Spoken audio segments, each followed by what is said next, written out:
You're listening to Everything Out There with your host, Steve Stockton.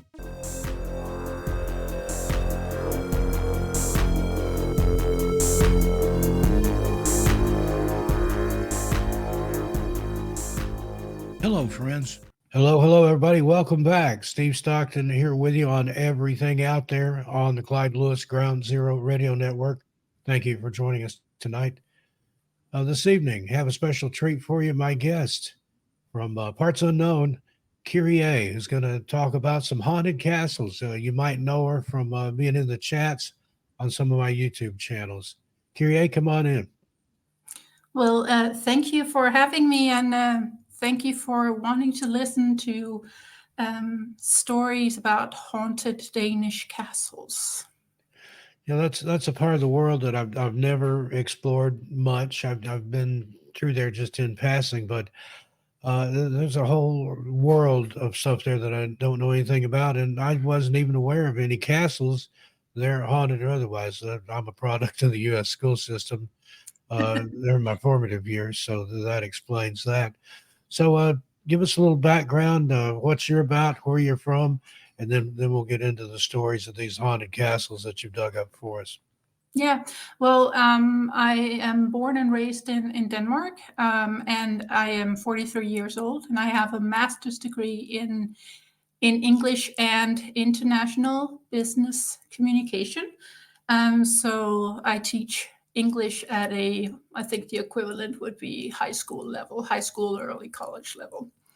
And I have a fascination with the supernatural and the mysterious elements that both haunt people in real life, but also in ghost stories and stuff like that.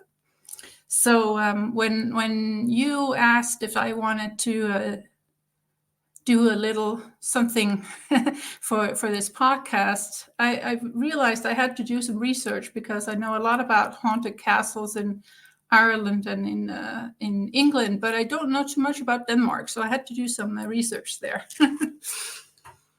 So, yeah. Well, we appreciate you going the extra mile for us there and doing research. I mean, you can't beat that. I have a lot of people that just come on and talk and do it from just off the top of their head and things, but it's great to have somebody that's said well researched and a teacher on top of that. And that's you guys, teachers are always underpaid. I look at what they pay professional athletes, and I think a teacher should at least make that much. Well, that's the beauty about being in Denmark. We're actually paid a decent salary compared to the teachers in the U.S. Sadly. The pay is not that big in the U.S., but we're paid pretty decently. Well, that's good to hear. So, castles in Denmark, haunted castles in particular. Let us know what you found. Well, first of all, there are a lot of castles in Denmark, and when you think of a castle in just the word castle, usually you think something with huge towers and turrets and a moat around it. And most Danish castles they may have moats, but many of them were not really made to be like a stronghold per se. But many of them are really, really beautiful, and many of the ones that are left are in a specific architectural style. I don't recall the name, but it's from the 1600s, I think. And one of the castles that I researched for today is one of the most haunted in Denmark, and it's one that's in the northern part of Jutland, which is the peninsula that's actually stuck to Northern Europe, to Germany. And it's called Vorgård. And it has a classical white lady ghost who haunts the premises. And they know, excuse me, I have a cat going nuts right now. They even know who she is. And I seem to recall that her name was Ingeborg Skeel. And the rumor after her death was that she was a really, really, really mean person who would beat and torture her staff, kind of like Elizabeth Bathory, that story. Evidence does suggest, actual evidence, historical evidence does suggest that she was actually a really nice person. She did a lot for the area that she lived in, building schools and hospitals, for example, which was something new back then. But because she was a woman and she was really good at what she did, she gained a really bad reputation. But it's said there are 2 ghost sightings of her at Vågå, at least 2. One of them is it's been said, I think this was in the 30s, they were renovating the castle, and one of the builders was there at night, and he was looking out the window, and he saw a woman looking back at him. Now, the problem with this is that there couldn't have been a woman out there because he was like on the 2nd floor. So she was hovering in the air outside the window.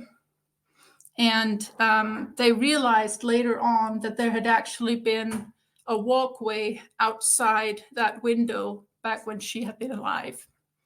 So she was not hanging in the air, she was on a non-existent walkway.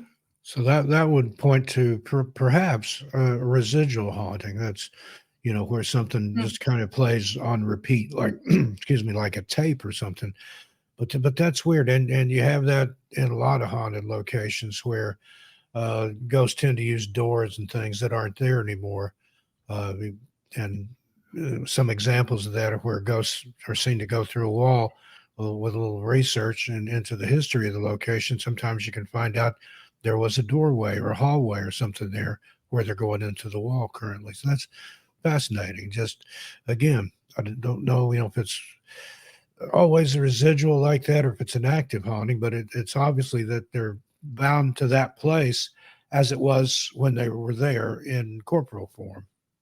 Well, that makes sense because there was another castle or mansion, I don't remember which one it was, where they talked about how a dog would come in through a fireplace.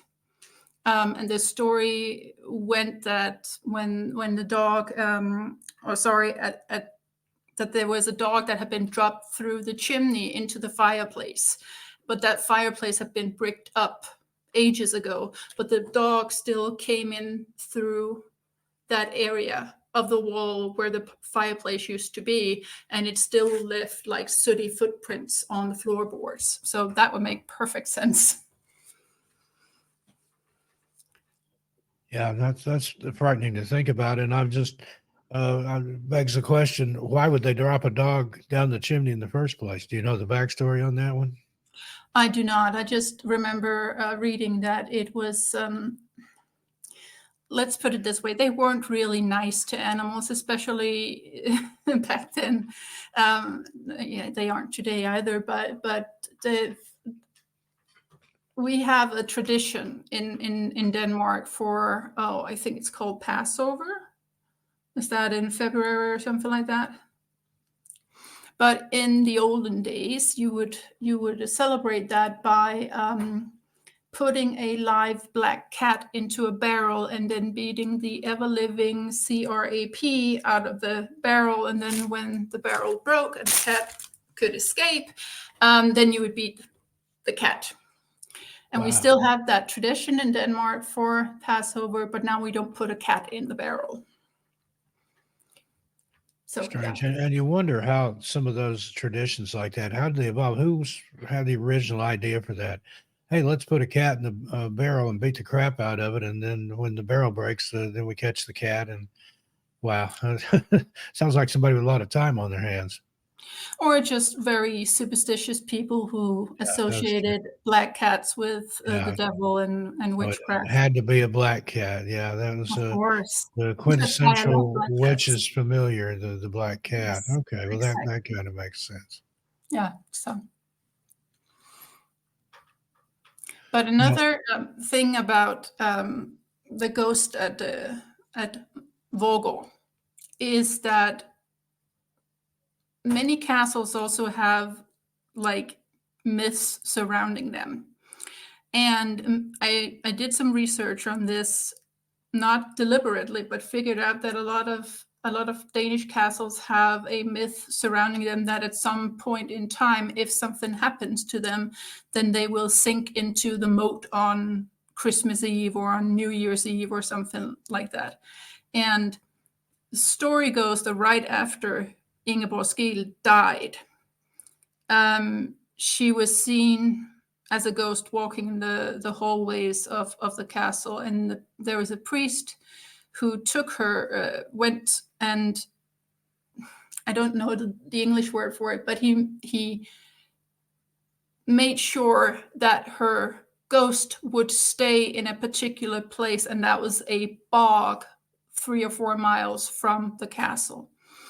And we call it Maine in Danish, where you take, it's usually a holy person of some sort who will compel the spirit or the ghost of a deceased person to stay in a specific place, and then they hammer in usually an oaken stake or something to keep the ghost there. Not like a vampire where you do it to the corpse or the actual vampire, but they cast some sort of spell. That's not nice to say about priests, but they cast some sort of spell that keeps the ghost in that space.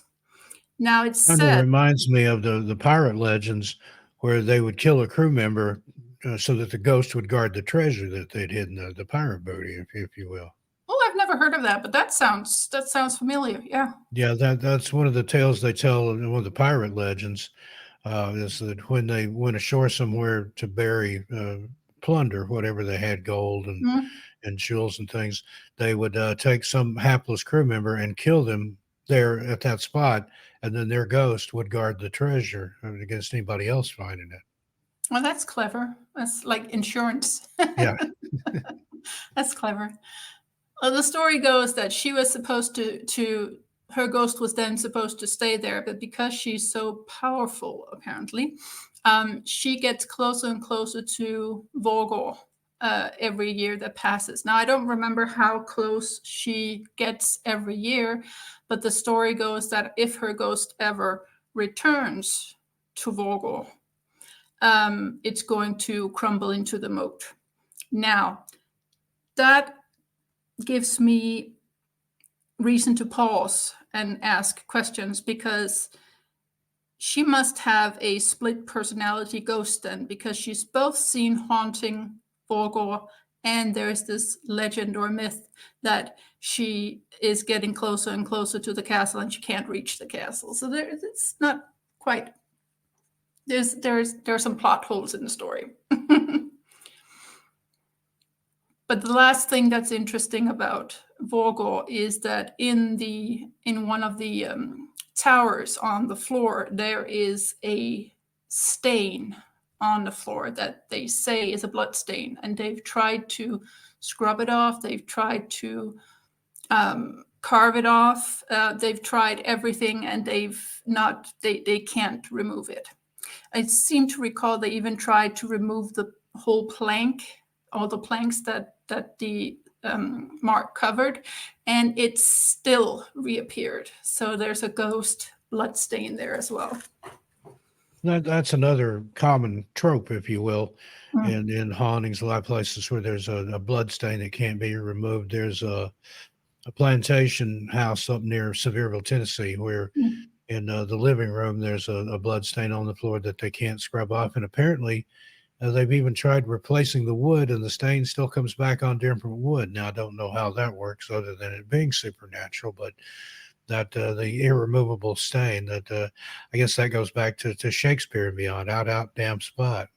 Yeah. And that's why we don't mention Macbeth whenever there's anything spooky going on, because then it will get spooky.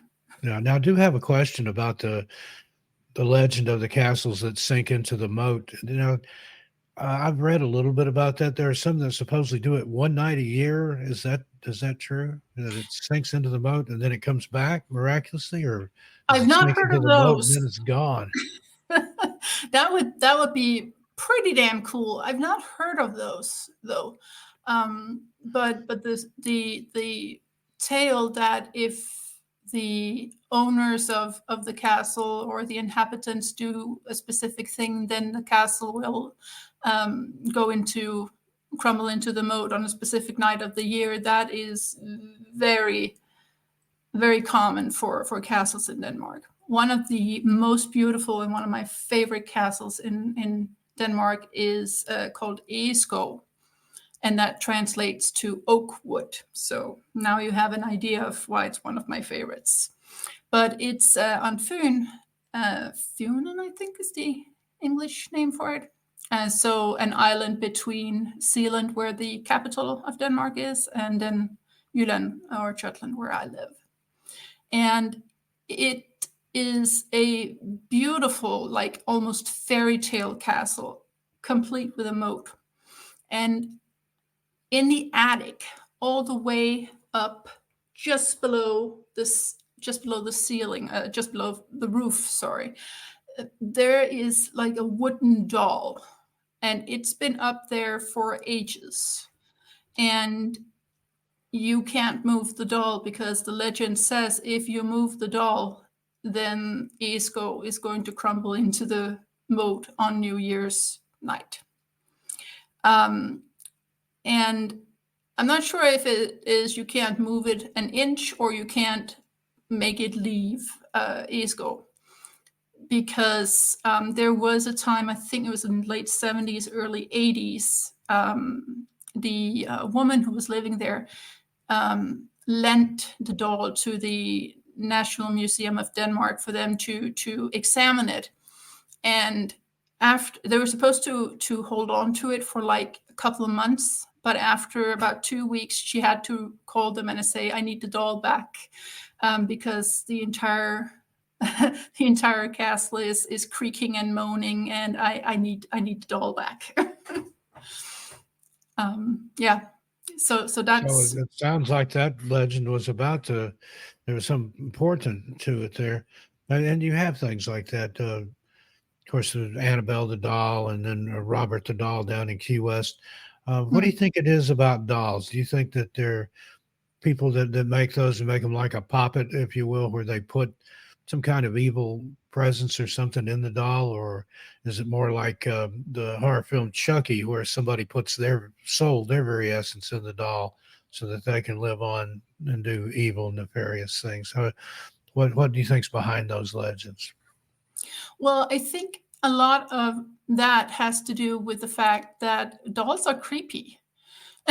I mean, I agree, even, I 100%. mean, Chucky is supposed to look cute, and the version of Chucky that we think of when we think of the horror movie is not the version that originally arrives at the house of the family that buys him. Yeah, the good guy doll, I think, was the Exactly. in its Exactly. original incarnation. Yeah. And if you look at the Annabelle doll, I mean, I seem to recall that the original was a Raggedy Ann doll. Yes. Yeah. Well, I have to be honest, no offense to you, the doll makers in the US, you make really creepy dolls. Yeah, they do. Growing up, my parents had a couple that were their friends. The man was a Presbyterian minister, and I don't remember what the old lady had done, but she collected dolls, and these were like museum pieces. I mean, she Mm. had some truly one of a kind dolls, and they lived in this big old Victorian house in uh, part of downtown Knoxville. And we go over there to visit, and I would go and stand in her doll museum, her doll room there, and just be terrified with all these eyes looking back at me, and all sizes. She had little tiny dolls all the way up to almost like mannequins, like full-size dolls. She had a Martha Washington doll that was the most detailed thing I'd ever seen. You could even see like the veins in its hands and stuff, and it would creep me Um, out. Much later, in I think it's in high school, I wrote a short story about somebody that broke into the house to rob it and was attacked by these dolls. But that was the inspiration for it was Ms. Turpin, God rest her soul. She's got on to the great doll room in the sky. But I even as you know in teenage years, there was something terrifying about dolls. And another one in particular that bothers me, the ventriloquist dummies. My Oh cousin yeah. had one of those when I was a kid, and I think it was Jerry Mahoney or one of those, a little comedy doll. But there was just something so frightening about that. And then there was the movie Magic with Anthony Hopkins, or was it Anthony Perkins, and Anne Margaret, about the ventriloquist dummy named Fats that ended up controlling the ventriloquist. And I've got a story on my 13 Past Midnight channel about some people that encountered that same doll in a hotel room around the time that that film was out. And I said there was either something to that, or that was the greatest guerrilla marketing campaign ever, was to sneak automated copies of this doll, automatons, into hotel rooms. But this is like, in the middle of nowhere up near the Smokies. So I don't know, Yeah. but those things have creeped me out too. Well, that sounds like a brilliant marketing campaign. It kind of reminds me of when they were marketing Blair Witch back in the late 90s. Yeah. That was And brilliant. it's funny because the guy that told it to me, it happened to his brother and his brother's wife, and they were sitting at his dad's house and watching TV, and saw a trailer for that film, and the wife remarked, "I'd like to see that," and the dad, he was some kind of preacher, some flavor. I think he was a Baptist preacher. So he said, "Nah, I wouldn't go see that. I think it's evil," and they just kind of laughed it off, and then they went and saw the movie. And then that night, the hotel they were staying in, I think it's in Sevierville or Pigeon Forge, there was some kind of ruckus under the bed. The guy looked under there, and it was the ventriloquist doll from that movie. It turned and looked at him. And then the manager shows up and says, "What's going on in here? We've had reports from the people downstairs that you're making too much noise up here." And he's like, "We just got back, but look under the bed." And the hotel manager looks under the bed, and there's not anything under there, but they packed up and left. So I don't know, just a nice creepy story. If I Told were for to the find, truth. Told for the truth. But yeah, if that'd been me, I would have left too. yeah, or done the poltergeist version of closing the door, finding the doll, putting it outside like he does with the TV. Yeah. Yeah. And we were talking about Annabelle, who was originally a Raggedy Ann doll. I had a housemate one time when I lived in Portland, Oregon, that had, I won't say it's life size, but it was big. It was about 3 foot tall. And she had it in her room, like over in the corner. And one day Mm. while she was at work, I rigged it up with fishing line so that when she opened her bedroom door, the doll would rise up, go up the wall. And that it wasn't as funny to her as it was to me. I got in trouble over that one, but I seemed like a good idea at the time. Oh, poor thing. But that had been her Raggedy Ann since childhood, so I felt kind of bad about it later. But it made her leery of the doll. She would always go in and check it for any fishing line or trickery that I might have been up to. Oh, that wasn't nice, Steve. Nope, not. And as I used to say in elementary school, I didn't do it to be nice. So there you go. Yeah. Oh, okay. Well, that's a good excuse then. But I digress here. What's the next haunted location that we're going to explore? Well, I actually found a really, really, really, really old book, and we're not talking 18, 17, 1600s here. We're talking 1930s, but it was talking about hauntings. It was literally cataloging every single haunting at a castle in Denmark. And there are so many pages I almost gave up. But I did go and have a look at whether or not there was anything in my area. And there is a manor house just in my backyard. When I look out my balcony windows, I have the woods, and behind the woods, it's more a park than a wood. But it is there. There's a manor house, and it used to be with stables and everything in the 1600s, and supposedly I mean, I've been living here for 10 years. I've never heard this story until I read it in this book. Supposedly, on some nights, you can hear a gunshot ring out around the manor house because I think it was the lord of the manor, his daughter had fallen in love with one of the stable boys or something like that. And in order for him to protect his honor and the honor of his daughter, he shot the stable boy. And now that shot keeps ringing out. I've gone through that park and in front of that manor 1,000 times since moving here 10 years ago. I've never heard it.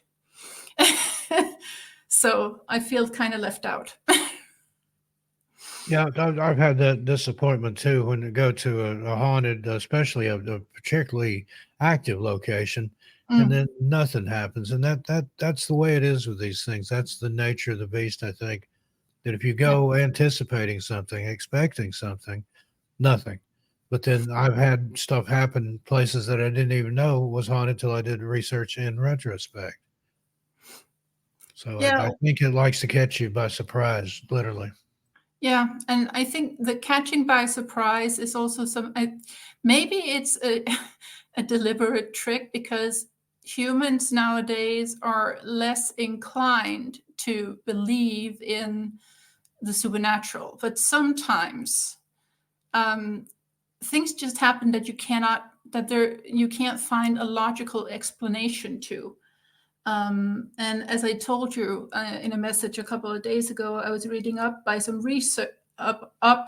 research that was done like 15-ish years ago at a university in Denmark, where this professor was doing research on hauntings that people had experienced in their everyday lives.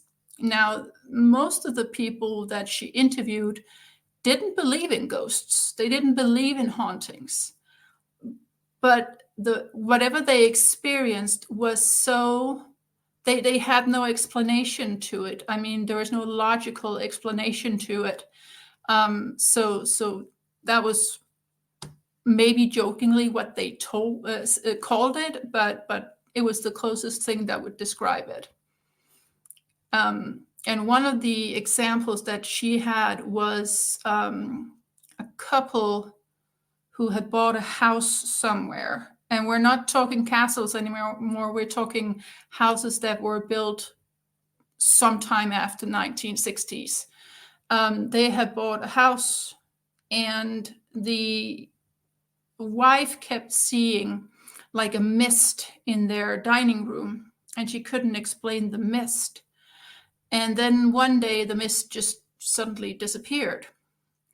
And then she started talking to her husband, I seem to recall. She talked to her husband, and he said, well, he had experienced something else. He had experienced that the husband of the couple that they bought the house from, he had been in the living room one day. And he was an older man, so the gentleman who now owned the house, he thought, well, maybe his mind is going. Maybe he just needs to. Maybe he thinks he still lives here. So he has said to him, you know what? You don't live here anymore, buddy. I'm just gonna. If you follow me, I'm gonna drive you home. I'm gonna take you home. And the old man had followed him to his car. They had driven 2 or 3 miles down the road where the old couple now lived. He had let him out of the car. And that was it. So they talked about it. And then the wife talked about this mist. And then they decided, you know what? We're going to talk to the old couple and see if they experience the same mist. And they invited themselves for coffee because that's what Danes do sometimes.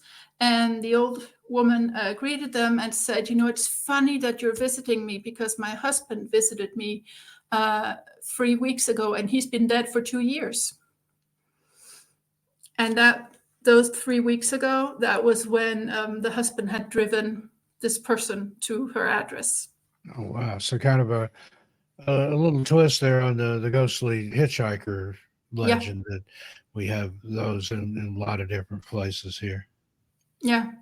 And what a nice thing that it's actually a um, not malignant ghost, but just standing around staring, not doing anything nasty to the people involved. Because usually ghosts are, well, they're Yeah, scary for one, but they're not here to just do nice things. not necessarily malevolent nor benevolent, but just trying to get by, just doing their thing. And Yeah, I've heard some stories like that of a legend of a haunting where it doesn't have any significance that we're aware of. It just is that they'll see somebody, but they're not trying to do anything or not trying to scare anybody or drive anybody away. They're just there. Maybe they don't yeah, realize that they don't live there anymore and that they've not passed on like you just described there. yeah. There have also been examples of, we also have these ghost haunting shows in Denmark, and there have been a couple of those that I've watched where the psychics that they bring in talk about how it's the haunting is attached to the person because it's a loved one who has passed on, who has stayed behind to protect or take care of that person. And it's a lovely thought. I have to be honest, I'm a child of science, but if there were supposed to be ghosts around, I would love if that it was that kind of ghost. One Yeah, that stays to absolutely. protect. And I'm kind of the same way. My dad was a scientist out at Oak Ridge National Laboratory, Mhm. but my mother and her family were from the Cades Cove area, the Smokies. So I Mhm. had the science and the superstition and a healthy dose of each. So I was born conflicted, born bewildered, I think was the way I described it on a show. Yeah, yeah, because and that's also why the few experiences I have had where I can't explain it. It's I don't want to say I believe in ghosts, but I can't explain it in any other way. And that's what the research that this woman did for this project a couple of years ago, the one I just talked about. That's the conclusion she came to as well. Most Danes do not believe in ghosts. However, 1 in 5 have experienced has experienced, my grammar's bad right now, sorry, has experienced something that they can't explain in any other way. And that's where my ghost cat comes in, where many years ago I was living in the second largest city in Denmark. I don't recall if we had been married. I was living with the guy who would end up becoming my husband, now my ex-husband.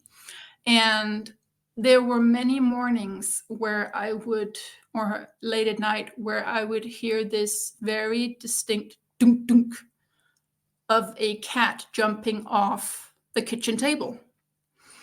And at the time, we had one cat, Madonna, and I would wake up and look to the kitchen, which was just through a door from the bedroom, and I could see at the foot of the bed Madonna was lying there, so she couldn't have been the one making the sound in the kitchen.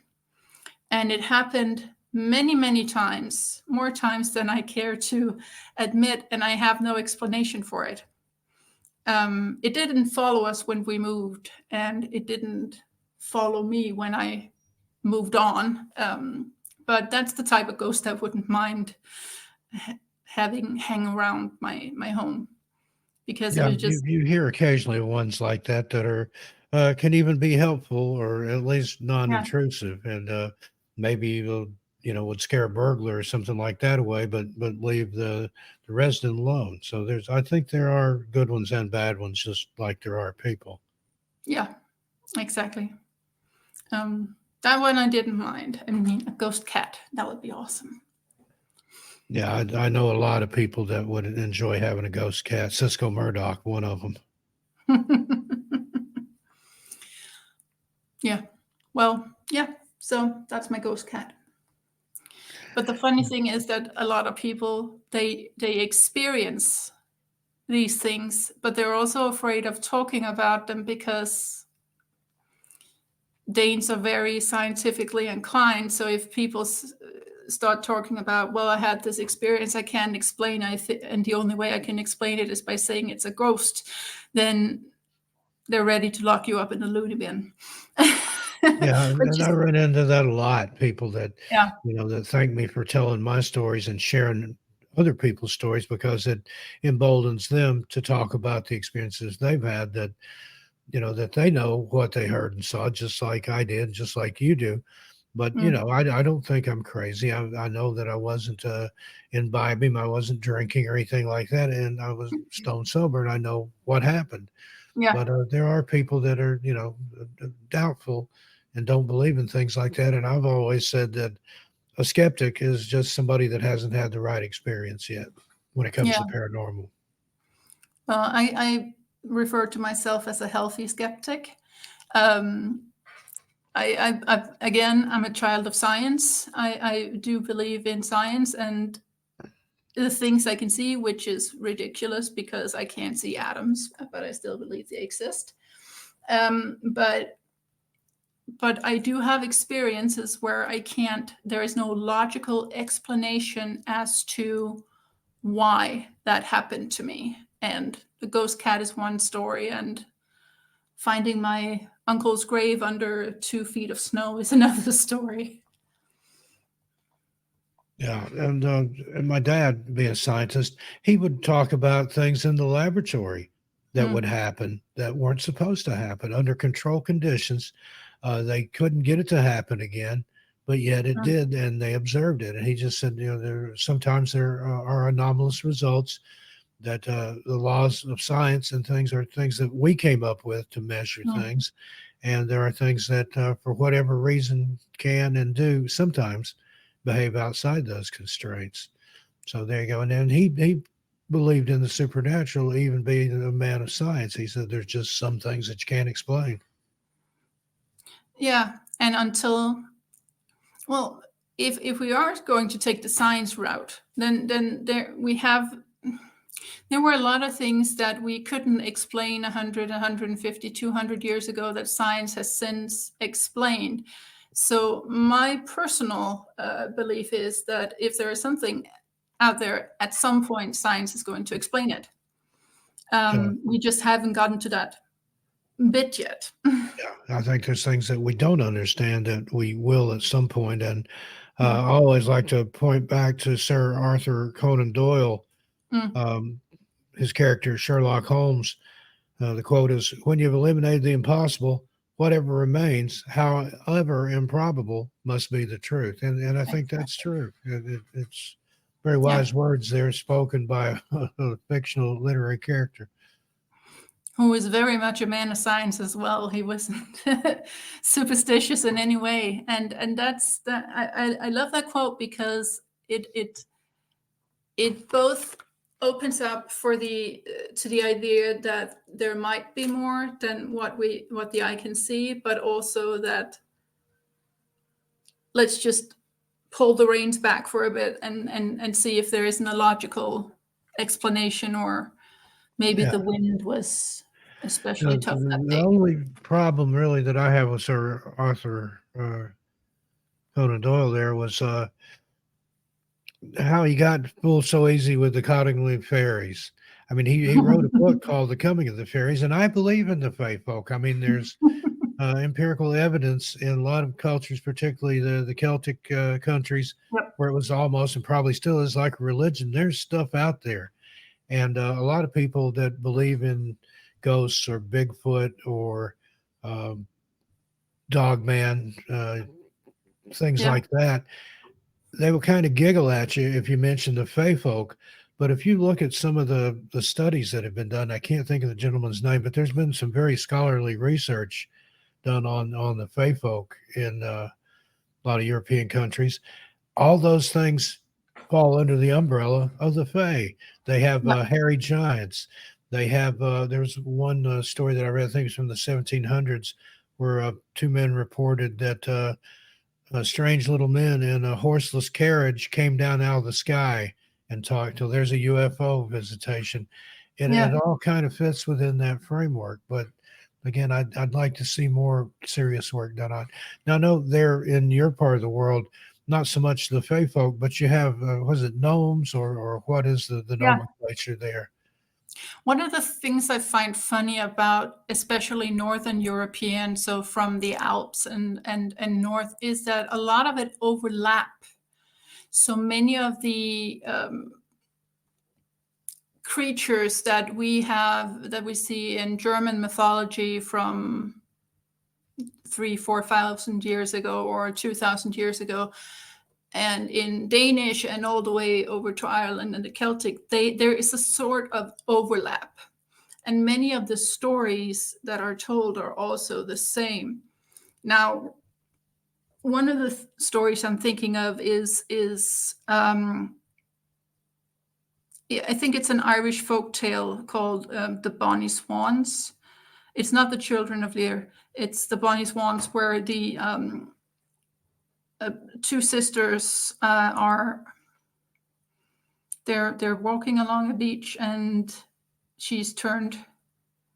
She one sister drowns the other sister, and then her corpse is found by some bards who turn her corpse into a harp, and then they take the harp around to different farms and they play it, and then the minute that they arrive at the sister's house, the harp plays this tune that says, "My sister sits right there next to my fiance, and she drowned me because she wants him for herself."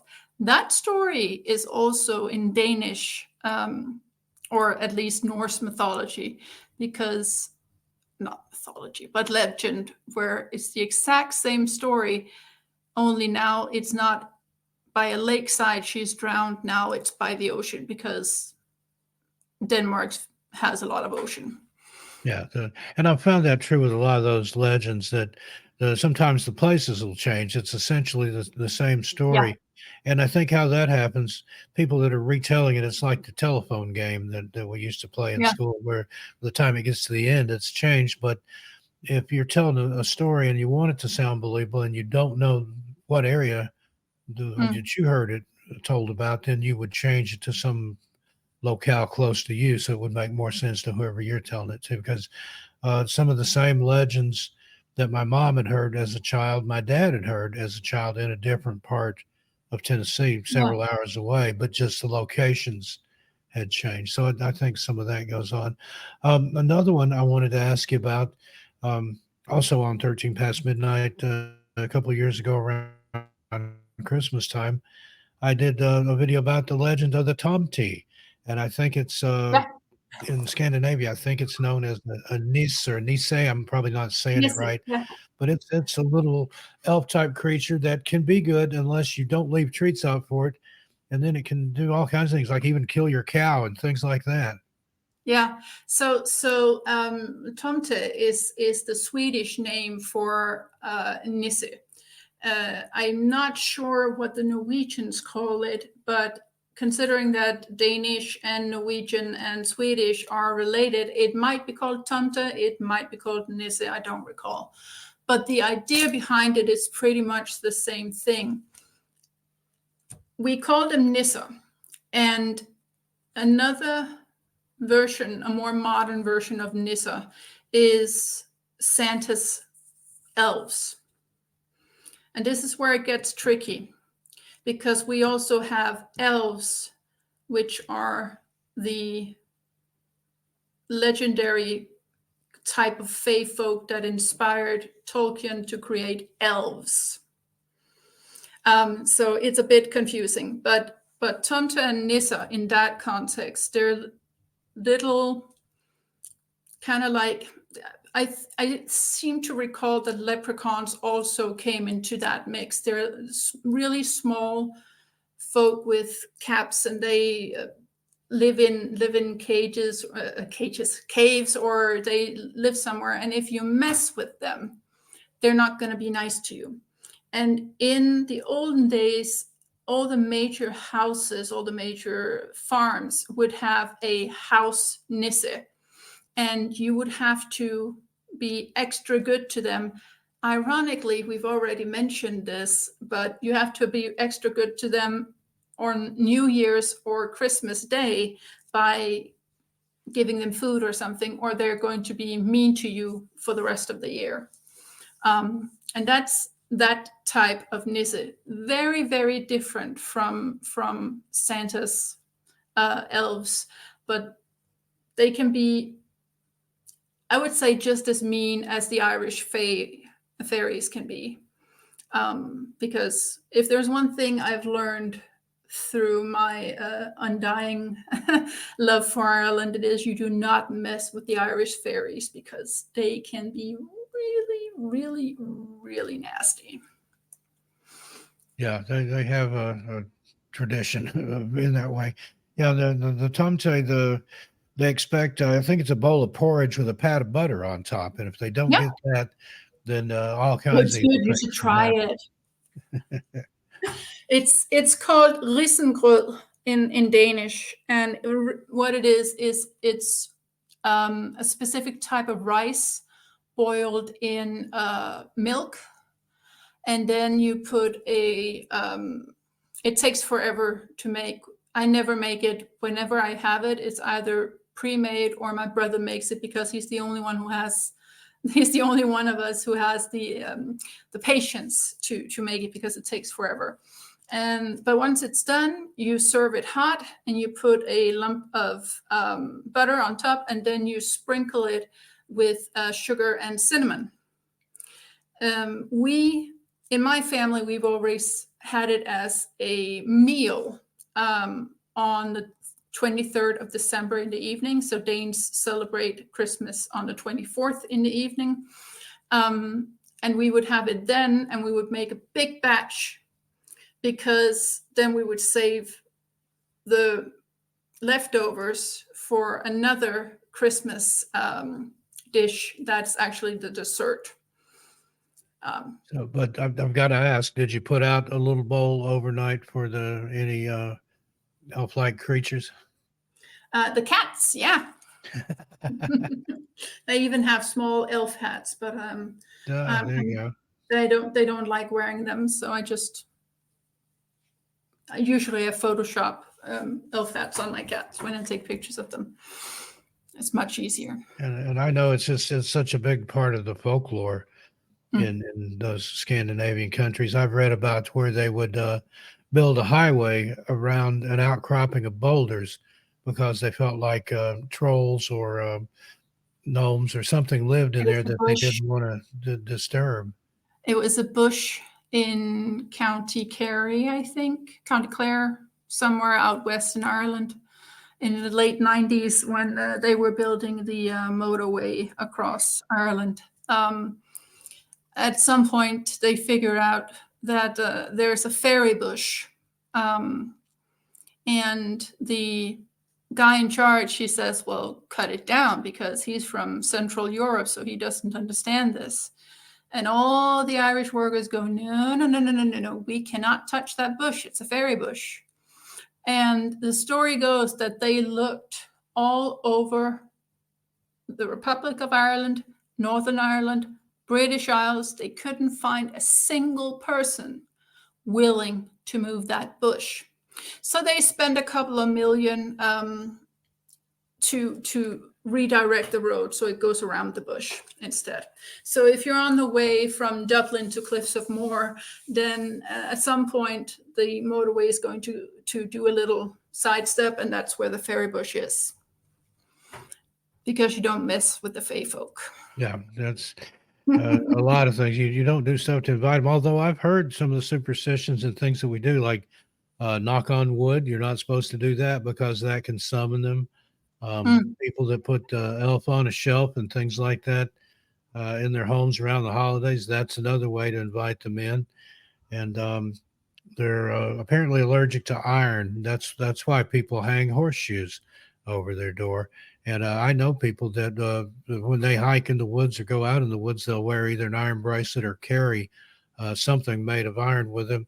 I've even seen pictures from decades ago, 100 years or more, when baby cribs would feature a piece of iron, or even saw one made completely out of iron to keep the fairies from snatching the baby.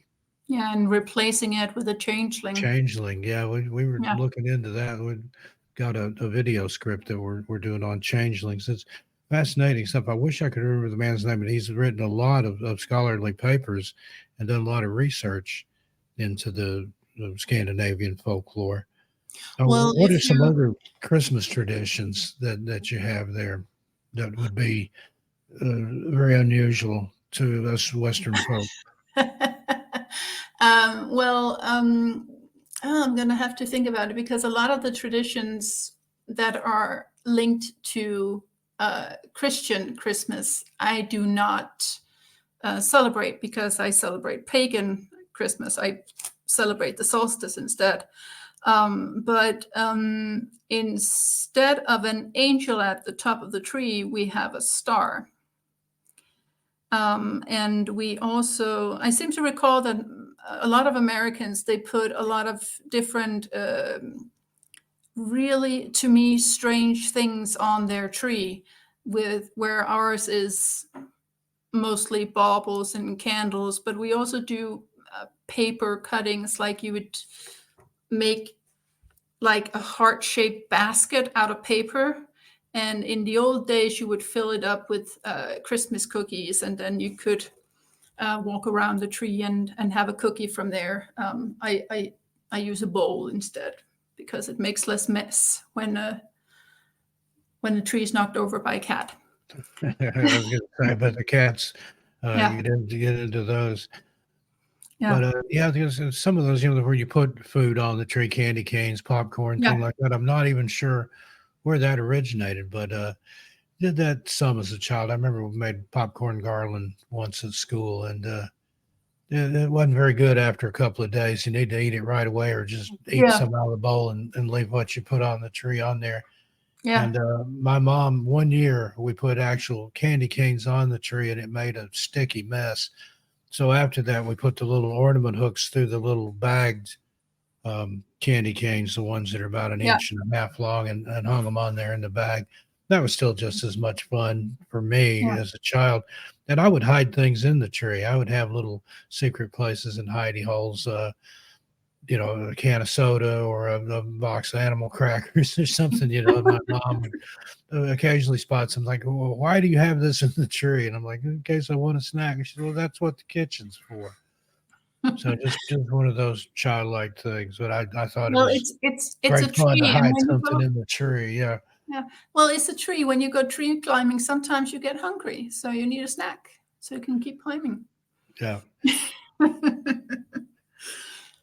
No, I think some people will find my tree really boring because I keep it all baubles and then lights on it. Oh, another thing we do, we actually have some families still do this. They put live candles on their trees. I know my I've seen for my, pictures of that, and that scares me to death. But yeah. I mean, it's pretty easy. Just don't place the flame underneath a branch, and you'll be okay. Um, and um, also, and I think this is a Scandinavian thing. I've seen some sort of ceremony where the woman's wearing like a wreath on her head that has live oh yeah, candles on it. it is Saint Lucia. I think it's on the 11th of December, and it'll be a parade of. It used to be only girls. Now it can be both genders. But the the the child that walks in the front will have a pine wreath on her head with candles. It used to be live candles. Now it's LED because what hot candle wax in the on the head, burning their hair. They're not too fond of that. But they walk in a line, and and all the lights are turned off, and then they walk with candles singing the song on a straight line, and then they're taking light through darkness. So it's a Scandinavian Christian tradition, but it also has roots in pagan tradition, because it's bringing light into darkness, which is Yeah, and there are a lot of Americans that celebrate Christmas with pagan traditions, and they don't even realize that they're pagan. I know yeah. some hardcore Christians that have, like, well, first of all, the Christmas tree itself, that doesn't have anything to do with the birth of Christ. A Yule The log, date. and other holidays, Easter, Mm, the Ishtar, that's a Egyptian goddess of fertility. That's where yeah. you get the rabbits and the eggs and things. That doesn't have anything to do with the resurrection of Christ. But somewhere along the way, people kind of lost the plot and got it twisted around. But as long as you celebrate, and I don't think there's any evil intent there by anybody. Uh-huh. But again, they don't really realize that why those traditions. People still do some of those. Now, I noticed today I was in the grocery store on the way home, Mm. and they were already putting the Halloween candy out. And it's not even August yet, as we're recording this. Uh, what type of Halloween traditions do you have there in that area, or do you celebrate it? Well, officially, Halloween is not part of. We have some type of saints night where we have a specific tradition that's around that time, but Halloween wasn't a part of Danish tradition until like 15-20 years ago. And the ironic part is, I was talking about earlier this tradition we have with putting a cat in a barrel and beating the barrel all the way to crap. It's We don't do that today, but that used to be our dress up and go door to door to get candy or money tradition in Denmark, and that has died out and been replaced by Halloween, which I think is, as much as I love the States, I think it's sad that our traditions, our cultural traditions, are dying out and being replaced by American ones. But we pretty much, the way that it's celebrated here, it's still children going door to door, begging for treats. It's not that common in the types of housing communities where I live. But my sister and her kids, they do it in the area where they live. So they make an agreement that they're going to walk around to the houses, and they make that agreement with all the other families that live in the area, so that no one is going to be sad that no one shows up, or no one's going to be. So it's very well orchestrated.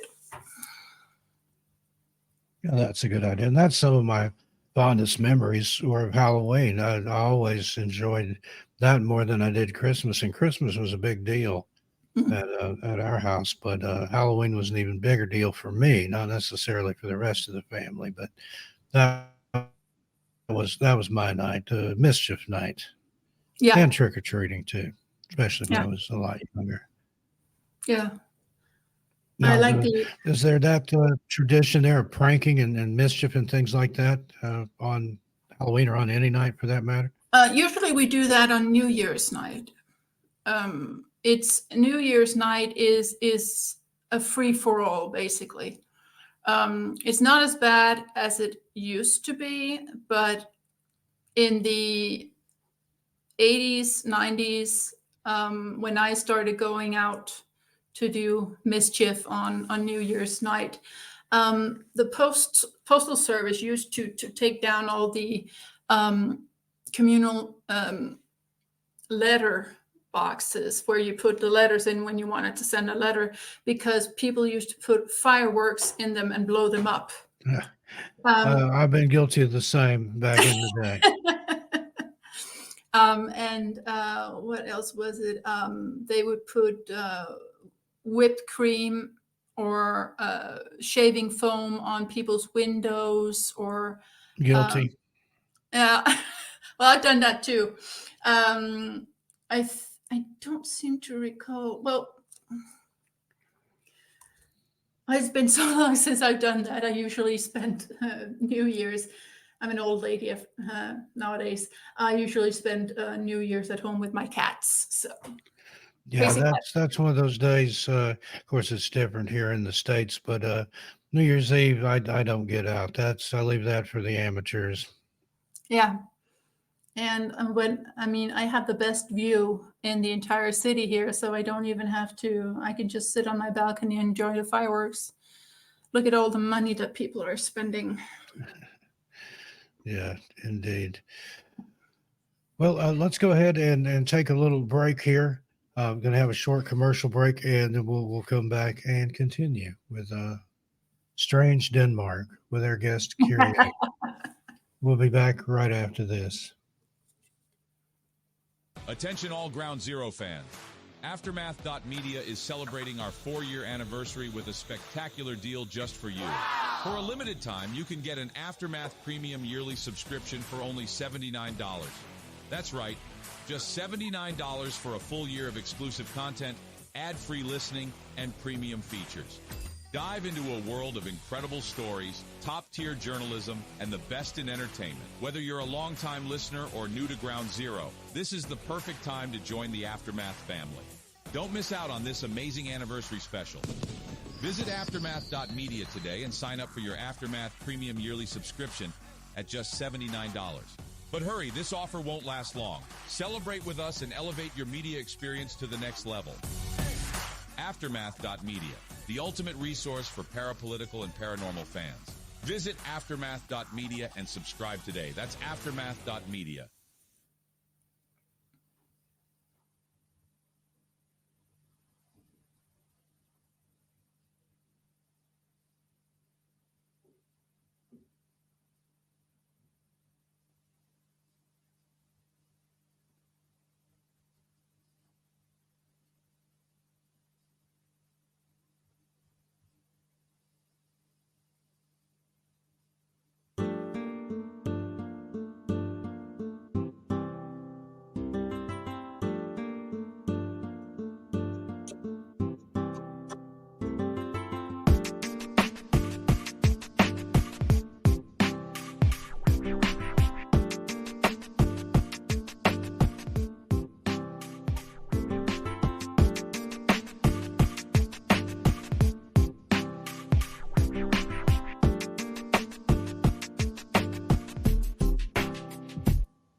And that's Lee G of First Floor Audio with Shutters, bringing us back out of the break there. Once again, you're listening to Everything Out There. I'm your host, Steve Stockton, and joining me tonight is Qiriye from Denmark. How you doing, Qiriye? We're into the second part of the show here. Covered some amazing stuff there in the first part. And love some lychee. Yeah, Lee G, very talented. Everybody should check him out. I'll put a link in the show notes. He's live 3 nights a week, Tuesday, Thursday, and Saturday. Yep. And amazing music over there. And then Wednesday nights, Lee and I do a show called From Beyond, where we talk about UFOs, UAPs, and related phenomena. That'll be it's live every Wednesday night at 6 p.m. Eastern time. So it'll have already aired this week by the time you hear this, but I'll be on there tonight. We're recording this on a Wednesday. Have you ever caught that show, Qiriye? That's around midnight. So usually Too well, late for you, especially when school's in session, I'm sure. yeah, well, we're in summer break right now, so we're good. I actually caught Lee's show last night. I've been trying to get to bed early these days to turn my rhythm around now that I'm starting up work again in a week and a half. Those circadian rhythms they're Yeah. nothing to be toyed with. I know I get mine out of whack sometimes. I've never been a heavy sleeper anyway. Just as a kid, if I could get 2 or 3 hours of sleep, I was good for all day. Now, I found as I get older, I turned 60 last Halloween. I need more sleep than I did when I was a younger man. But yeah, I'd stay up all night. My parents would go to bed. I'd stay up and watch TV till the TV signed off. Back then in the United States, the TV went off at 2 a.m. It played the national anthem and then a test pattern, and then it was just static. And Yeah. the days before digital, those analog TV sets, and I had to have the TV off before that came on, or that would wake my parents up. And then after that, I would usually read or do something, and then take a nap till time to get up and have a cup of coffee and go to school. And yeah, I did drink coffee as a child. It was just part of my routine. And I got in trouble one time for taking a thermos of coffee to work. I had a teacher confiscate it. It's like, well, I'm going to call your parents. Like, go ahead. Who do you think made the coffee for me? And they It's came. funny. It's funny Go that ahead. you mentioned that end of night thing because I genuinely know what it looks and sounds like because one of the movies that I loved a lot in the 80s, late 80s, early 90s was Silver Bullet, Stephen based on King. Stephen King. And right at the end, when I'm spoiling it for everyone now, there is that scene where they're sitting and waiting for something to happen and the TV goes out and they play the national anthem and flag is waving and then it goes Yeah, there's a whole couple of generations there that have no idea what we're talking about there. They don't do that anymore. They started, I guess it was in the 80s, sometime with the infomercials and things like that ran all night. And I've sat Google-eyed at those before and not, realized that I've been sitting there for a couple of hours watching a commercial for ShamWow or some other product that I didn't know I needed and actually didn't need. But yeah, there was something about that, the finality. That was the end of the day. WATE TV Knoxville now concludes its broadcast day. That sort of thing. And yeah. it was a signal that it was time to go to bed. And just without that, the constant background noise of a infomercial or on-demand stuff now, there's no wonder people's sleep patterns and rhythms. Because you can always watch something, especially with the advent of the internet and streaming media. Yeah, it's one of the things that I miss from old time Flow TV is turning on a random channel, seeing that a movie is on, and then just watching for a bit to see if it's some of the movies that I have loved the most have been something that I've stumbled across randomly on a television channel. and you don't do that anymore. I mean, it's just okay. This Netflix has suggested that I watch this movie because I like these movies. Okay, Yeah. let's do that then. I'm a victim of that too. Although sometimes I'll just scroll around on YouTube at night and I'll find something that kind of turns my crank or whatever. But Mm. there's and back when I was a kid, we had 3 channels, 4 if you counted the PBS affiliate, the educational TV. But there was much more of a sense of community though, because whatever you watched the night before, that was what everybody was talking about at school. Yeah. There were certain shows that everybody watched, and if you missed it, then you were left out of the conversation the next day. And now, with all these channels and streaming and on demand, it just that type of thing doesn't even exist anymore.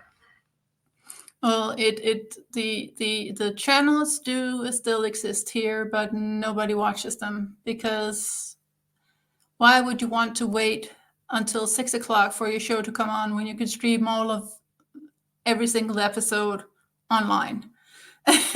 So Yeah, we do that. My wife and I will binge watch something. We'll pick a certain show and sit and watch every single episode of it. Sometimes several seasons worth. Yeah. Not all at the same time, but until we're done with it or get tired of it. But it is kind of neat to do that. And I remember the first VCR I had, that was when time shifting first started there. You could record something to watch it Mhm. later. And then when I got my first satellite dish, a lot of the networks would send the affiliate feed earlier in the day.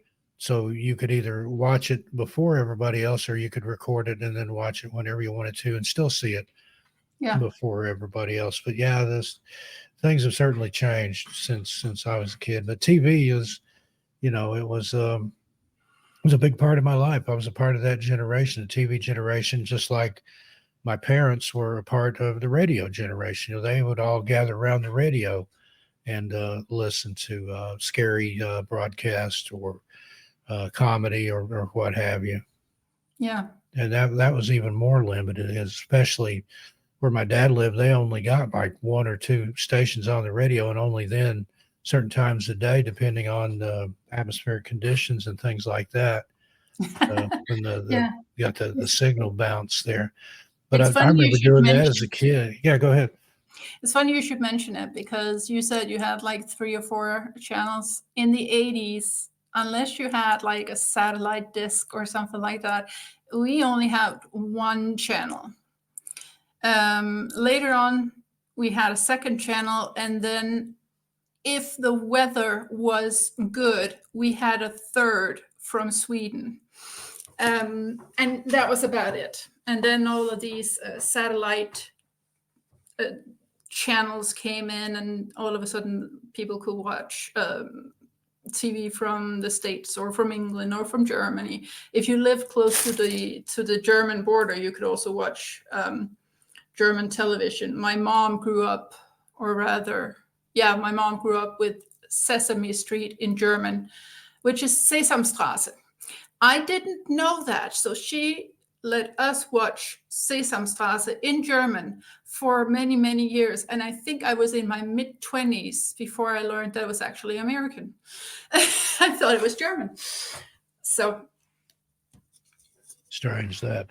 And with the radio, I used to listen to AM radio just religiously as a kid. And yeah, at night you could pick up far-flung stations. There was one out of Chicago that I used to listen to, WLR, I think it was out of New York, and things like that. And then even that would fade, again during the night, depending on the cloud cover and things. Yeah. And I mean, AM radio is still a thing. The Ground Zero radio network that I'm a part of, it's on like 200 and something AM radio stations. But I just, that back in the day, that was it. I remember when FM kind of came into the fore. Prior to that, it was all AM and top 40. You had to hear Casey Kasem in the top 40 on Sundays. Yeah. That was just, I had to be. If I had to carry a little transistor radio with me, you didn't miss the top 40. Yeah, we have these top shows in Denmark as well, and way before. I used to, because there was no way for you to know which songs were placed where and which they would actually play instead of just mention. There are certain songs in the early 90s that I really wanted on tape, and you would have to be very, very fast and start the tape recording. Yeah, And I just did that. I used sometimes, to tape songs off the radio. yeah, and sometimes damn Danish public radio, they would put in the middle of a song, if there was just a little bit of quiet, they would put in like somebody saying the name of the radio station, and then the song would be ruined. You would have to start over again. Or when you waited all day to record, then as it's starting, especially if it had a instrumental introduction, the DJ's talking over it, and you're thinking, Yeah. "Shut up, shut up, shut up! You're talking over the song that I'm trying to record." Yeah, and they still do that. And I don't record songs from the radio anymore, but I still get annoyed when they're talking over the intro. I mean, Yeah. I know they haven't started singing yet, but come on. And I do like the idea and of internet radio where you can listen to a local channel. I listen to a radio station out of New Hampshire a lot of times, and here's some interesting stuff on there. And they have a lot of 80s songs and stuff that's now considered classic rock, but that seems so wrong to me. Remember, it's been more than a dozen years ago. I was living in Portland, Oregon, and I was driving around trying to find something to listen to on the radio in my car. And finally, I got a channel, it was playing like Flock of Seagulls and Talking Heads and stuff that I liked. Like, wow, modern rock. I finally found a good station. And then after so many songs, the DJ breaks in, "You're listening to Portland's home of the oldies, LA, KLAQ." Or like, no, those aren't oldies. That's modern rock. I have a thing where I've stopped doing it, but I used to, if I were to indicate that something was a long time ago, I would just say, "Oh, that was like 20 years ago," until the day I realized that what I was actually referring to was 20 years ago. Yeah, it's amazing to believe that 20 years ago was 2004. Now, Yeah. So I still tend to think along those same lines, like, 20 years ago, back in the 80s, but it's like, Yes. that's 40, almost 50 years ago. So Yeah, I was born in 81, so that's 43 years ago. that's the year I graduated high school, was 1981. And my wife was born in 1985. So there's a big generation gap there in stuff, but we still like a lot of the same things. So it works out good. Yeah, well, that's the thing about, if you can just find something that you have in common, something that you have mutual interests go a long way. Let's put it that way. And growing up, music was just a big part of my life. I record albums, and I'm happy to see vinyl making a comeback. Yeah, I'm a bit tired that I got rid of all my Yeah, records back I in had the a big record collection too, had a tape collection. I even had an 8-track collection, and when those turned valuable, I sold all those. That's actually my dad's record collection was actually how I started learning English. Because when he came in, he worked as a mechanic for many, many, many years. And when he came in from a full day's work, he would sit in the living room after dinner, and he would put on records, and he would listen to music for the entire night before going to bed. And some nights I would be sitting with the dust cover that had the lyrics to the songs, and I would follow along in the song. And I haven't been more than like 9 or 10, and it was a completely different language, but I understood what was going on because I could read the lyrics, and I would repeat them back. So, and even to this day, if I have students who say they have trouble pronouncing words in English, I say, go home, find a song you like, look up the lyrics, sing along, because it's a really good way to practice your pronunciation. Yeah, that makes sense. And we've got a baby due in what is it, 6 weeks and Yeah, 6 days, 5 days. And thank you.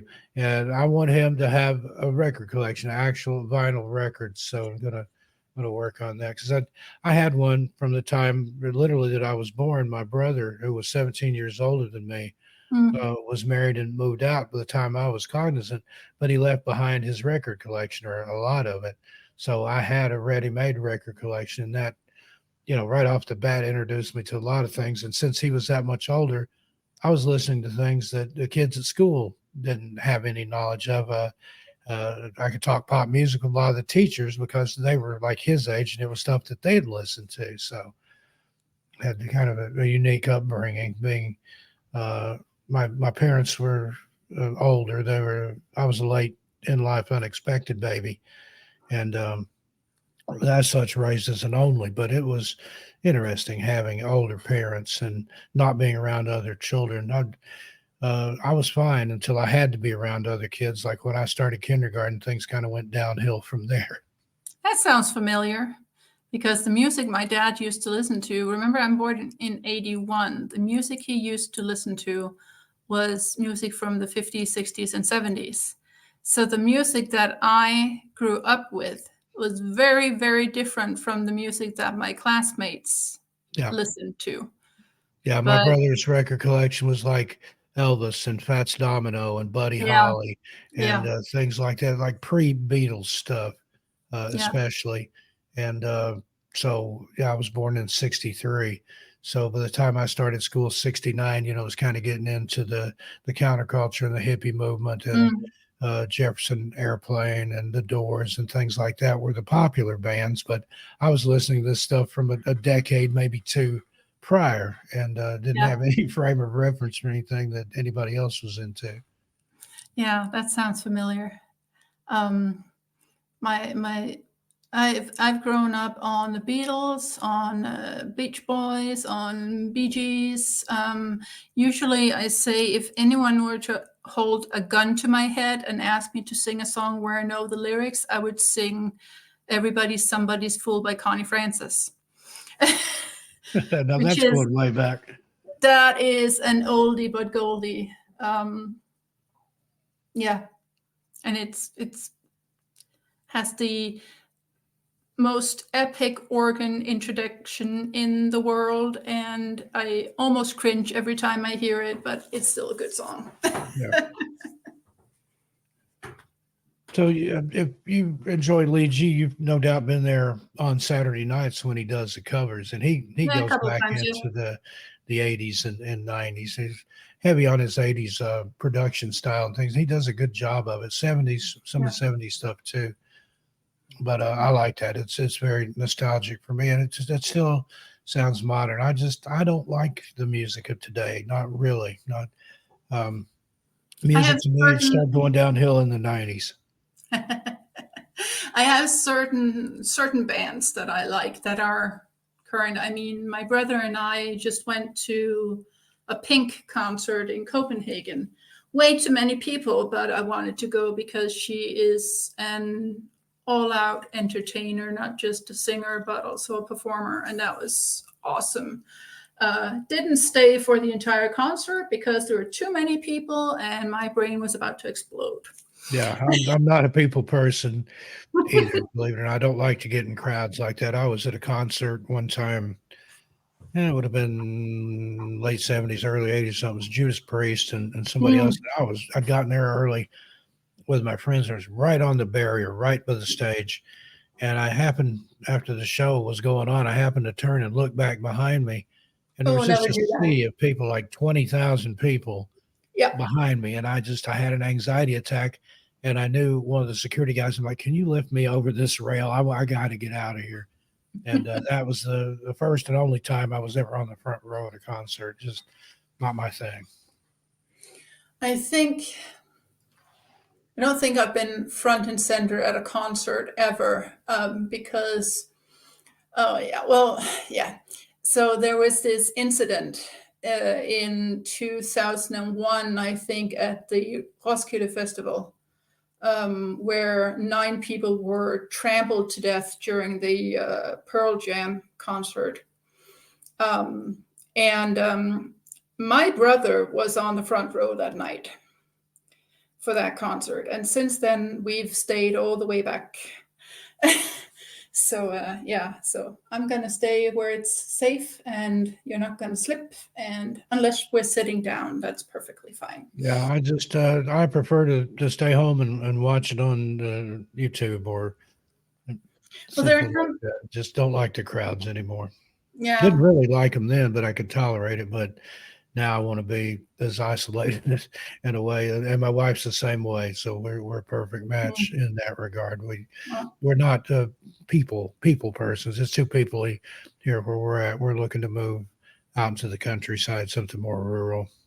Yeah, well, I'm still talking about the witch's cottage I'm going to find in the woods and live there with my cats and hopefully Wi-Fi. Problem is there aren't that many witches' cottages in the woods in Denmark, so I'm going to have to figure something out. Buy a piece of land and build your own. That's kind of what we're looking at doing, is buying some property in Tennessee or somewhere like that and just putting our own log home on it. Yeah, might be a good idea. But we kind of strayed from the scary stuff We here. sure did. Took a drive all over the road. That's where I'm most comfortable usually anyway. But getting back into that, what are some more legends or ghost stories that folks here in America might not have heard of from your part of the world or places that you visited? Well, we were talking about Tomte and Nissa, and we have, because one of the things that I was also trying to do some research on was whether or not Denmark has any cryptids. And we do, but it's not some that I am familiar with, to be honest. But we were talking about Nissa, and I was talking a bit about how we also have something that is almost like Tolkien-esque elves. The problem with them is that they're not elves in the sense that we know them from Tolkien or from fantasy. They are usually, they say that they are beautiful young women who dance around and want young men or men in general to dance with them. And they have to dance with them, because if they don't, they will show their backs, they will turn their backs to them, and their backs will be hollow. And that means not so good fortune to them. Then there is, when you have like a bog, we have a lot of bog people in Denmark, meaning people who've 4, 5, 6, 7,000 years ago were sacrificed, killed and thrown in bogs as a sacrifice to the gods.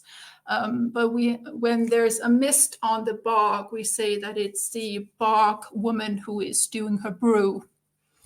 And I've wondered for many years where that story came from, but it's just the mist on the water looks very magical or ethereal, so it had to have an explanation like that, apparently. Yeah, and the legends and stories there, excuse me, that seems to be kind of ubiquitous, that it has some kind of mist or a fog, and it kind of reminds me of the moors in the UK and Scotland. You get out on the moors, it's always misty and foggy, and nothing good will happen out there. Yeah, you'll run into Hound of the Baskerville. I hadn't really thought about cryptids. So there aren't like your normal, what we consider normal cryptids in your area. You don't have Bigfoot or Dogman, No, I mean, any of that type of stuff. I think the closest we'll get to any of that is werewolves, because it's a very European concept, and it kind of like, usually when you say vampires and werewolves, you think about the Eastern European countries, so Romania and Hungary and all that.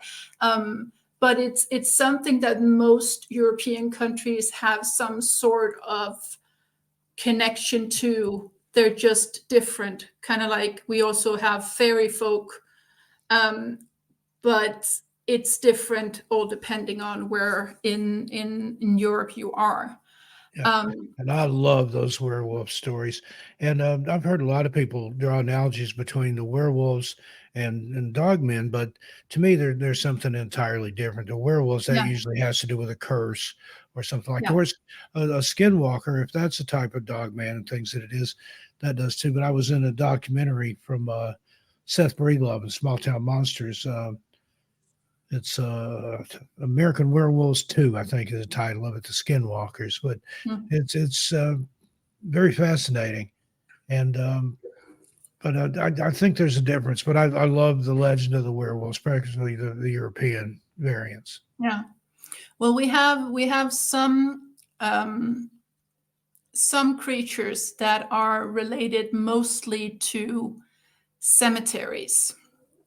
And the story goes that back in the day when they had to create a new cemetery, they would have they would slaughter an animal, usually a pig or a lamb or something like that, and bury it at the cemetery. And then that animal would come back as a protector of the holy area. I also seem to recall that it's bad luck to see one. So I'm not sure how much of protection is going on there. We also there's this very famous painting of a woman lying in bed. You can't see her face because her head is twisted all the way back. And there's this creature sitting on her chest. And in the back, there is a white-eyed horse. And I think the painting is called The Nightmare. And in Danish, when you have a nightmare, we call it a mareridt. Mare being spelled the same way as mare. Now, Danish and English have a lot of overlapping words because of the Viking invasions and the impact that they had on the English language back then. I don't think that's one of them. But mareridt means to be written by a mare, which is not a mare, but a tiny demonic woman like a succubus or something like that. So if you have a nightmare in Denmark, it means that you're being written by this devilish woman thing. She's the reason why you're having bad dreams. And I think I've seen that painting that you're talking about too. That sounds familiar. I think it's a Goya. It might be a Goya. He did a lot of those really, really creepy paintings. Yeah, I'll have to look later. I'll send you a link. Okay, I appreciate that. So Yeah. now, something that's prevalent here in this country around railroads. There are usually tales of a spook light or a spook lantern, which you see it down the track, and if it seems to come closer to you, but if you start moving toward it, it'll disappear. Now that's usually attached to some legend of a signalman who was checking the tracks and was hit by a train and killed or decapitated by the something or other. Do you have stories like that there? Do you have anything railroad related? Are there ghostly lights that you see either along railroads or even like here in the woods, like the Brown Mountain lights in North Carolina or the Marfa lights in Texas? Do you have an equivalent of that? Well, not along the railroads per se, but we do have, I seem to recall that we do have lights in bogs or in places where the light is so alluring in the darkness that people will go toward it, and it's really some sort of fairy trying to lure you to your death. I seem to recall we have something like that, but it might be Irish folklore playing tricks on my mind here. Yeah, We they have have that as that well. in the Smokies too, the Yeah. Great Smoky Mountains. Some people call it fairy lights, and Yeah, exactly. the Cherokee, they call them the little people. I think it's the Yuende Tasundi, and they're like elves, some type of little people, and That's what Yeah. they do. They try to lead you astray, lead you off into the woods, and then take you.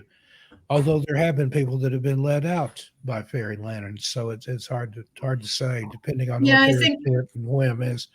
the story goes that you have to be pure of heart for it to not hurt you. And if you are, then it will help you instead. Which is tricky because what makes you pure of heart and what constitutes not being allowed to be helped, so to speak. And that's the frightening thing about that. That how can some entity like that know your thoughts or intentions? I mean, that's kind of scary. But that kind of plays into the legends of them. They can mimic. Mimicry is one of their big Yeah. tricks, where they can sound or even appear like a loved one or somebody that calls to you to tries to get you to come into the woods or come into a cave. But if I'm out in the woods and I hear somebody that I know isn't there calling me, I'm going to go the other way. Yeah. We don't have that there, so we don't have that here, so I would probably go toward the voice. But then again, it's pretty difficult to get lost in Denmark in the woods. Well, that's kind of a nice segue to my next question. Yeah. My Missing Persons Mystery Channel, I cover missing people Mhm. throughout the world. Are there famous missing person cases in your part of the world? Well, we do have a couple. I'm mostly thinking of Scandinavia right now. We have, I think you've actually covered the one I'm thinking of at some point, the Isdal woman. I think you covered her at some Yeah, point. I have covered that one. I didn't Yeah, remember where it was. that's in Norway. And it's not as much a missing person, but it's more nobody knows who she is. She's never been identified. It has been like Yeah, 40 if I'm years. remembering correctly, didn't they find her like in a peat bog, or is that another one where? No. She was found on next to a path in a mountainous region, and she had been set on fire.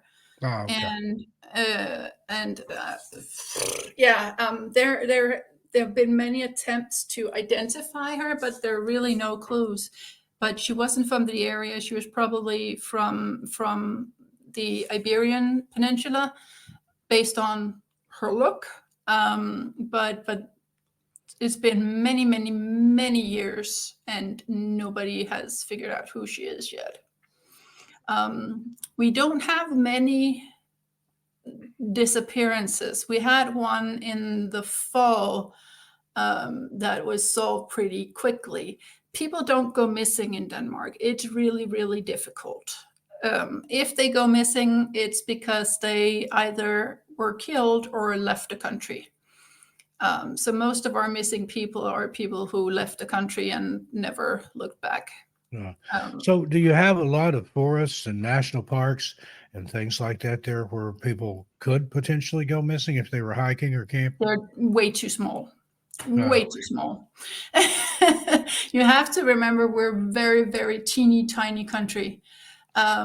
Maybe in Norway, Sweden, which has mountains, Denmark is flat. I've heard Americans compare it to Kansas. I've never been to Kansas, so I can't compare. It's very flat. Yeah, I passed through there and I flew over it, but I can attest that it is very flat. Well, Denmark is very flat. I think our highest point is ridiculous. We call it a mountain, but it's really a hill. I don't recall how big it is, but it's not. I think it's like 400 feet above sea level or something like that. It's minuscule. Okay, that's not very tall. No, and that's why they placed a tower on the top of it, because then it would appear taller. That's not even the one that's the tallest, but it's near here, so that's the one. Not I'm even mentioning. sure of the. I think the highest place that I've been here is I can't remember the name of it now. It's a pass up in Colorado between Silverton and I can't remember the other little town, but It's not the I Donner know. one, is it? What's that? It's not the Donner one, is it? No, no, I have been up near there where the Donner passes. That's some frightening country up in there. Mhm. And just recently on Tales Untold, I did. I'm doing a series over there, Dark Tales from Every State, and I Yeah. just covered Colorado. But that one didn't talk about the Donners, but I talked about Alfred Packer, another famous cannibal. Of course, the Donners just did what they had to do, but maybe the same with Packer. But Yeah. I can't remember the two little towns in Colorado, but there was a trail runner that had gone missing from a campground up there, and I went up on the to where that campground was to do a little intro and outro for the video right in front of the Mm. sign for the campground, and it was it was above 10,000 feet, somewhere 10, 12,000 feet. And that was far too high for a flatlander like me. I had experienced altitude, not necessarily sickness, but more of a disorientation and trouble breathing and things like that. Because I'd lived in Portland, Oregon, and the places that I lived there, I was anywhere from about 6 to 36 feet above sea level. And then I moved to New Mexico, and the area that I was in there, I mean, Colorado, the Mile High City, I was higher than that. It was over a mile high where I was, so higher than 5,280 feet. And then when Durango was the city of Colorado, it's between Durango and Silverton. There was a pass up there, and I'd gone up there, and I had to go down into Silverton to an outfitter and get some canned oxygen so I could just get through the intro and outro. It was I got like tunnel vision, difficulty breathing, Oh but yeah. frightening stuff. But Shouldn't that's go too the high. Shouldn't Rocky go Mountain too. High that John Denver was singing about. I always thought he Yeah. was singing about marijuana, but he's singing about the thin atmosphere up there. But Well, he could have been singing about smoking marijuana in the thin atmosphere. You never know. well, or maybe it was both. But either way, it Yeah. was, and everything was funny. That was the other thing. I got silly, but it was the lack of oxygen going to my brain that made me that way. Well, I think I did the conversion wrong because I know that because everything in Denmark is in meters. So I was trying to convert meters into feet, but I just realized that I'd gone the other way because 1 meter is 3 feet, and I did it that 1 foot was 3 meters. So I think we're actually around 1,000 feet instead. Okay. Still, that is just a little more than a hill, but Yes. yeah, I don't remember I learned all that in school, but that's been a long time ago. I forgot how to convert. I think it's A meter is like the 3.3 feet or something like that. I think. yes, But because I think in it's feet and around miles and little, kilometers and meters and all that just confuses me. yeah. I seem to recall that there was a moon mission at some point or a space mission where they had to stop the launch because somebody had done calculations in, I think it was miles per second instead of kilometers per second. Yeah. And that can make a difference, especially with space stuff, where your window of opportunity there is so small that if you miss even by a couple of inches back here, then as that vector's out, then you're off yards, feet, maybe more. Yeah. And that's why I'm not going into astronautics. I mean, it's scary enough what's going on in our world. I don't need to be out in space where other scary shit can go on. Indeed. Now, any of those Scandinavian countries, do they have space programs? I don't. We my knowledge is limited. We have an astronaut on the International Space Station right now, which is insane considering how teeny tiny Denmark is. But we have an astronaut on the International Space Station right now called Andreas Mogensen, and it kind of puts Denmark on the map for people who are interested in space and astronauts, because it's pretty cool. Considering that there are so many countries who are bigger than us and maybe have a bigger science program than we do, and they send him up, which is awesome. Every time a Dane does something in an international context, we kind of feel like that we're personally involved. I was doing a little research here, real quick. There was one that this appears to be Danish, if I'm looking at it correctly, that I don't think you mentioned. A Helhest. That's a three-legged horse. Oh yeah, that one. Yeah, I didn't get around to it. I was about to talk about it in the context of the nightmare, but then we got sidetracked again. Yeah, but the three-legged horse, it will offer to take you home, and if you decide to take it up on its offer, you better hold on and get off at the right stop, otherwise it's going to take you all the way to hell. Wow. And another one I feel bears mentioning. It's very similar to the legend of King Arthur and how he slumbers in a cave somewhere waiting to be awakened. There's a similar legend there. Yeah. Holger Dansk. Am I saying that right? Yeah, he's actually, I seem to recall he's under Kronborg, which is the same castle that Hamlet takes place at. And yeah, there is a statue of him under Kronborg, and it's him sitting in a chair with his shield in front of him and his sword in his lap, and he's sleeping. And the legend says that he will come alive when Denmark is threatened. So yeah. So interesting. Reminds me a lot of the legend of King Arthur there. Yeah. What about and this again, I'm probably butchering the pronunciation. What about the gelling stones? Do you know those? Those are real. Yeah. They're actually just south of where I live at a town called Jelling. We used soft. Yelling. Okay, I was close. Yeah. But, Well, you can just those say are- yelling because that's the same pronunciation, basically. And But yeah, rune stones says they're inscribed with tales of Viking kings and the conversion of Denmark to Christianity, considered national treasures and hold Yeah. great historical significance. they are just south of here. Actually, also not far from the first and original Legoland. That's right in the area as well. And I seem to recall that it was. Now my school system is failing me because I studied more English and American and Irish history than I did Danish.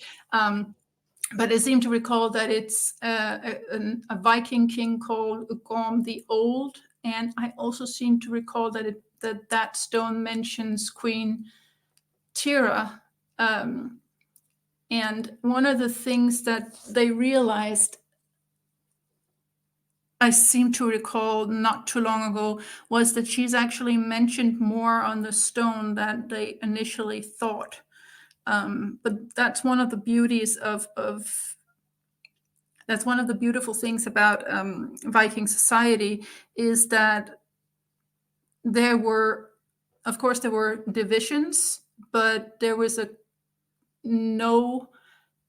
no saying that women couldn't have some sort of power within a society. They could be just as capable as men. They could own property. They could apply for divorce. They had a say in what went on in society, which I think is remarkable considering how bad it all ended up after Christianity took over in Denmark.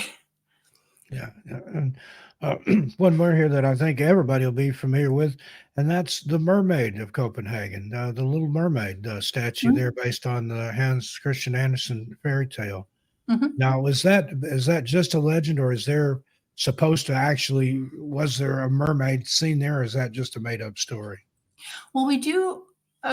Apparently, we do have actual mermaids. We do have legends of mermaids in Denmark. It's a story that all the stories that Hans Christian Andersen made up are made up. But the story of The Little Mermaid, the Disney version, is very, very Disneyfied compared to the original. Yeah, sadly, Disney does that. When they Disneyfy something, it usually Yeah. doesn't even resemble how it began. Yes. And Frozen is also a good example of that, but that's another story.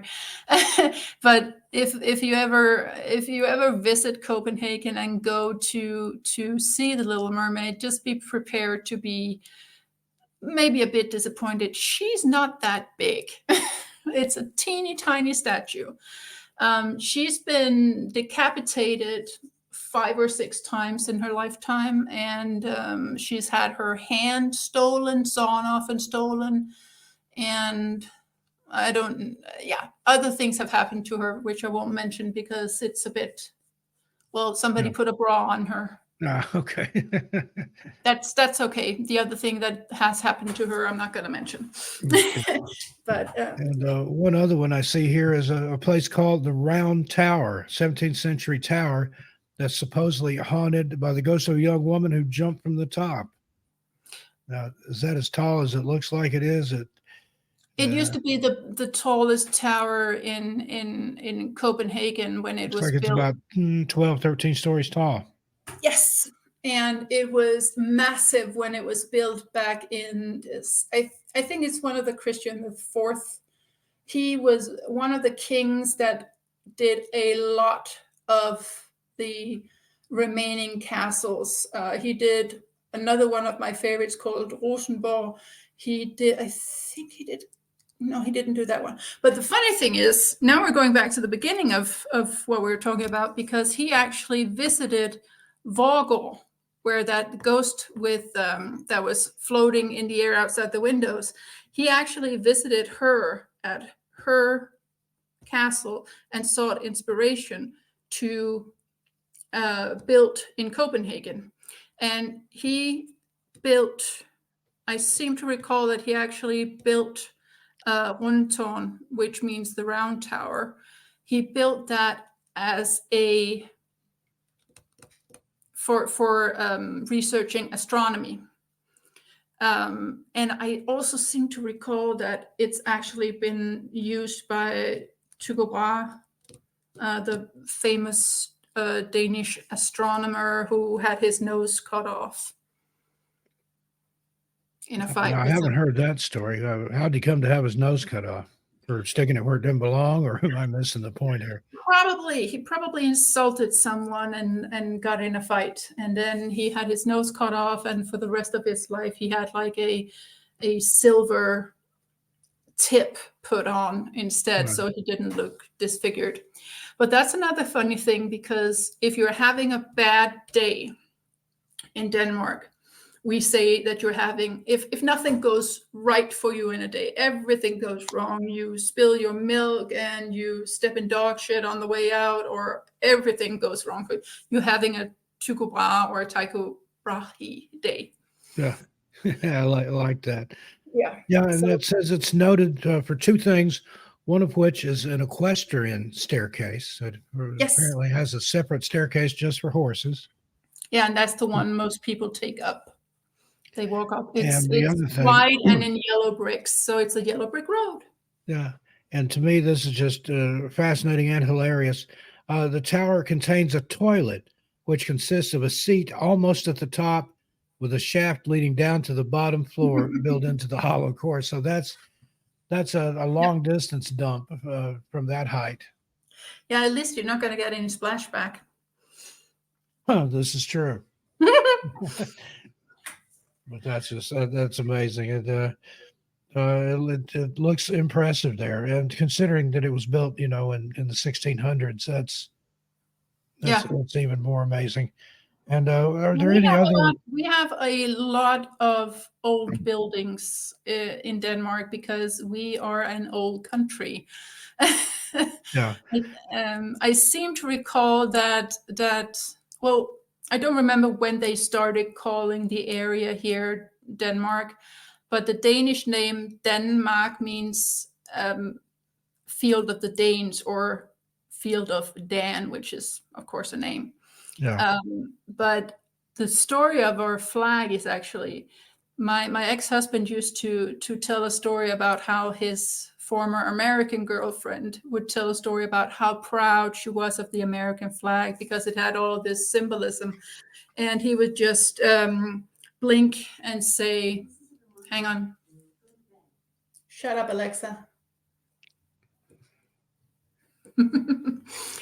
He would just smile and said, well, our flag was given to us by God, because there is this legend surrounding the Danish flag that I think is one of the kings in 1100 something. They were on a some sort of raid in the Latvia, I think, and it wasn't going well for them. And then at some point he looked to the sky and this flag was falling, and he decided, you know what, I'm going to hold this flag high. And he held it high, and then the tide turned and they won the battle. And since then it's been our flag. So God gave us that flag. Yeah, I was looking at some of the other buildings here. Just the Dutch Baroque architecture is just amazing. And it talks about the Dutch golden age of the 17th century and how much stuff went on there. I'm looking at the Royal Palace there in Amsterdam, the Oostkerk in Middelburg. I'm not sure if I'm pronouncing any of this right. Wrong country, Steve.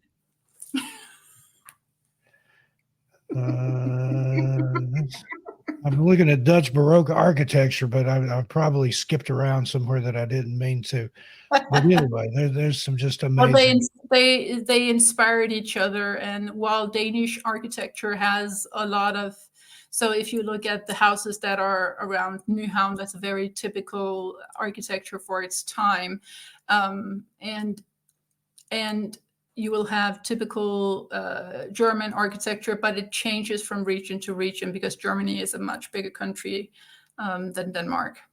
But the classic from the Alps is very different. Classic architecture from you see in the German Alps is very different from what you find in northern Germany, for example, even if it's from the same period. And it looks like there's more than one type of lake monster over there too. Actually, that's in Sweden. I'm looking at. Yeah, I think that's Sweden.